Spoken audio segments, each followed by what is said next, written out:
So prepare for the coming pestilence. Coming right on.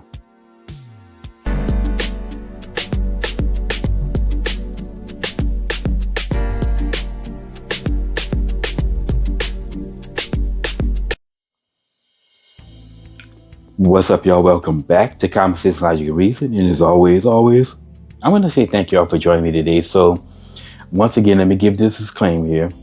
To start off with, I'm not a doctor. I never made a claim to be a doctor. So, I'm giving advice that you want to take if you want to take it. If not, again, I'm not giving advice as a doctor. But we all know that there's this situation going on with the cruise ship in which a lot of passengers are coming down with a virus, or the Hantavirus, which is actually a virus that originated has its origins in South America, or rodents in South America, and it's spread by these rodents. Now, it is rare for this Hantavirus to be able to spread human to human, but it does happen, and apparently this is what's happening on this cruise ship. These people have been on the cruise ship, I believe, for a couple of weeks or something like that. And the cruise ship has docked off of somewhere in South America, I believe. But the people weren't allowed to get off. Now they started letting people off. Originally, they let a husband and wife. I think the wife passed away. A doctor was on board that was treating everybody, and I believe the doctor became ill. And I think they did the wrong thing of letting the people off the ship without making sure that they control and contain this, but they have. And of course, the Bible does tells us that in the last days, which we are living in, that there are going to be many things, and one of those things are going to be pestilence. And like I said, we just went through a pestilence in 2020, COVID, and now it seems to be that there's another pestilence that they want to push out here, or is getting out here. Now, I don't want to be conspiracy theory. Regardless of how the pestilence is spreading, we want to basically prepare and protect yourself from this. Now, all of oregano is one of the most powerful, if not the most powerful, natural antimicrobial substances that known to man, and it basically kills viruses. Again, it's an antimicrobial. It kills viruses. One of the things that you can take to protect yourself. And this is not just for viruses, but bacterial and plenty of things that all of oregano kills. And it works by basically destroying the cell wall of viruses and killing viruses in that manner. Now, I would suggest everyone go out there, and again, I'm not a doctor, but I would suggest everybody prepare for this.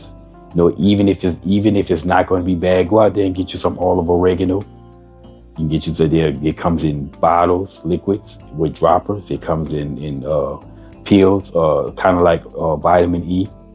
But just get you some type of oregano oil or something out there to protect you, yourself, and your family, and the people that you know from the possibility of the spread of this virus.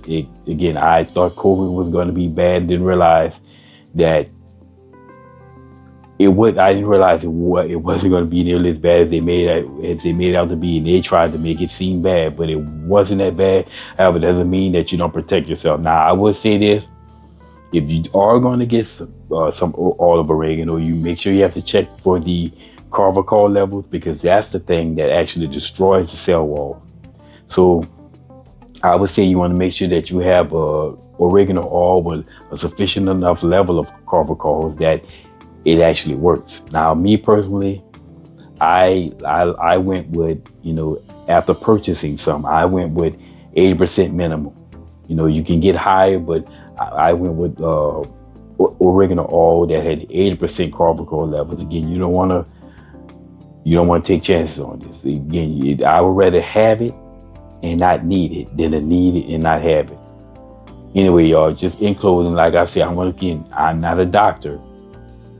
So you can listen to this or not. It's just simple. You don't have to be a doctor to know what oregano oil can do. Anybody can tell you this, but I suggest whatever you do, just prepare yourself and your family for what can possibly come from this. Again, hantavirus is not one that's widely known or that's common, like it's saying with COVID. And we saw there was a lot of people got sick, and as opposed to having the common cold, which people usually sick for maybe 2 to 4 days. I mean, people were sick for weeks sometimes.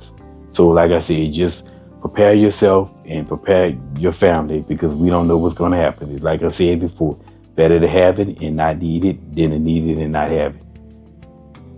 Anyway, y'all, as always, until next time.